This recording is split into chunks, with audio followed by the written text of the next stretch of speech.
안녕하세요. 이제 많은 분들이 궁금해 하세요. 왜 요양원에서는 야간 15시간인데 8시간밖에 월급을 주지 않아?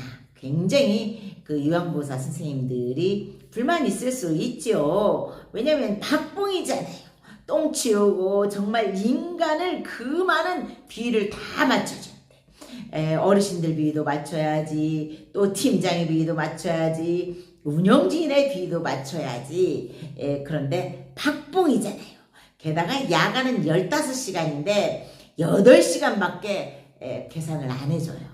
굉장히 억울하단 말이죠. 그러니까 많은 분들이 저한테 문의를 해요. 뭐 저라고 뾰족할 수 있겠습니까? 이거를 노동부에 건의하고 막 문제화 해볼까라는 생각도 하기는 했었어요. 그런데 내 자신이 새우 가재이면서 고래 싸움에 새우등 터진다고 에이 운영진들이 나서서 새우 한 마리 잡아먹어 버릴 거 아니에요. 고래 같은 운영진이. 그래서 용기 없어서 포기했어요.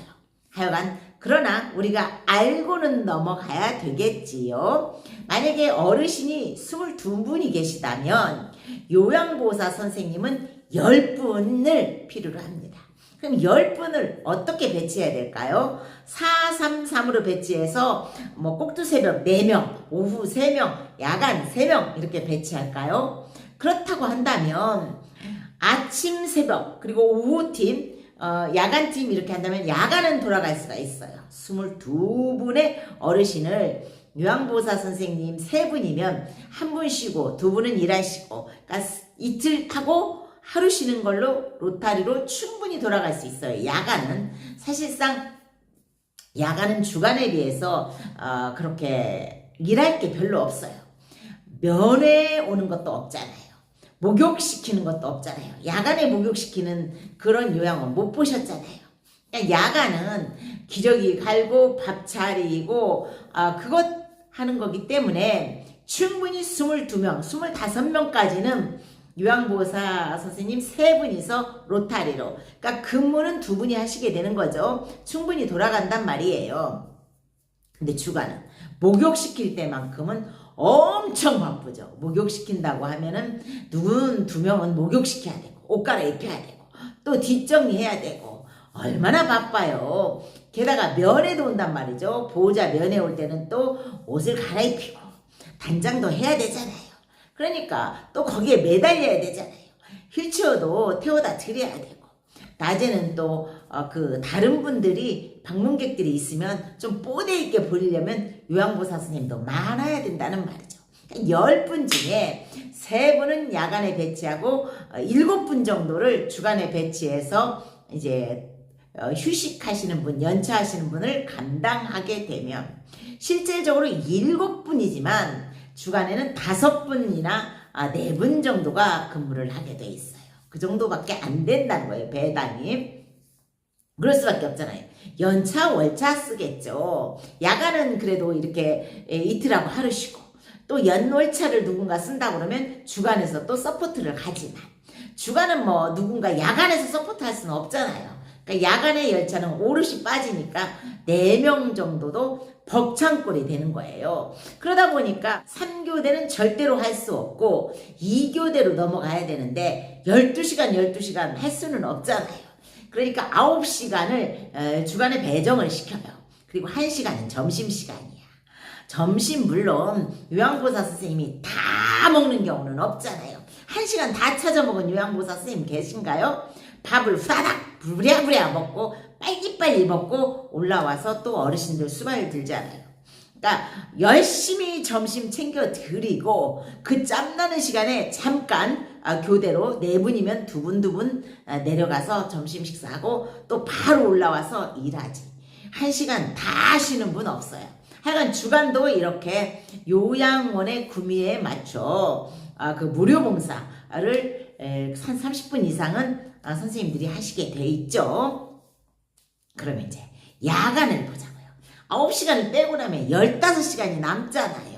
15시간을 다 야간에게 배치해서 그래 야간은 식사 시간도 없는데 15시간 다 근무를 잡는다면 하루에 그래 한 달에 209시간 요양보호사 선생님들이 최저 월급을 받는 최저임금일 때는 한 달에 209시간을 그 이상을 근무할 수 없다고 합니다.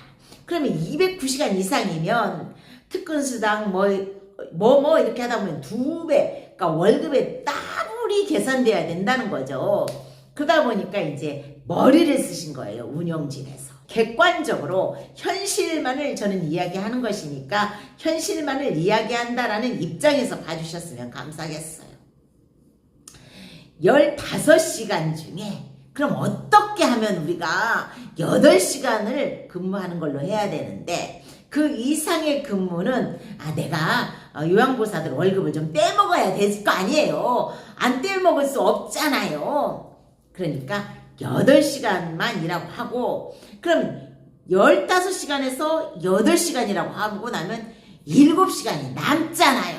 어디다 그렇다 보니까 이제 그 요양원에서 요양보호사 선생님들과 그 근로계약서를 작성을 할 때 420시간 즉 1시간 60분이잖아요. 7시간 420분은 휴식이야. 그러면 왜 7시간이냐? 15시간에서 7시간을 빼면 어떻게 돼요? 8시간이 나오잖아요. 그러니까 7시간은 우리가 휴식 시간으로 책정을 했어. 단지 네가 자발적으로 무료로 일하는 것이야 라는 계약서를 작성하고 야간 근무를 시키는 거예요. 왜? 209시간 이상 근로자는 최저임금을 주어서는 안 되니까. 최저임금은 적용을 시켜야 될 것이니까 그래야 요양원이 운영이 될 수 있으니까 최저임금을 적용하는 월 209시간으로 계산을 하려다 보니까 야간을 모두 계산하지 못하고 7시간은 휴식 시간이다라는 그런 근로계약서를 작성하게 하는데 제가 실제로 현장에서 일을 해보니까 7시간 절대로 휴식할 수 없어요. 그나마 철저하게 진행이 됐던 제가 마지막 근무였던 그곳에서는 5시간 정도를 쉬었어요. 그러니까 거기서는 2시간을 무료 노동으로 요양보호사 선생님들을 그 노동 착취한 거고 대부분의 그 요양원은 요양보호사 선생님이 야간에 휴식할 수 있는 최대 시간은 3시간, 4시간이더라고요. 그럼 나머지는 4시간, 적어도 3시간은 그 노동 착취에 해당하더라고요. 그러나 어떤 요양원에서는 밤 10시부터 새벽 5시까지 요양보호사 선생님들이 들어가 잤어요. 주무셨어요. 때문에 이제 그 요양원에서는 근로계약서에 따른 7시간의 휴식이 충분하더라 라는 이야기를 할게요. 하여간 요양보호사 선생님들 힘내시고요. 오늘 또 좋은 하루 되세요.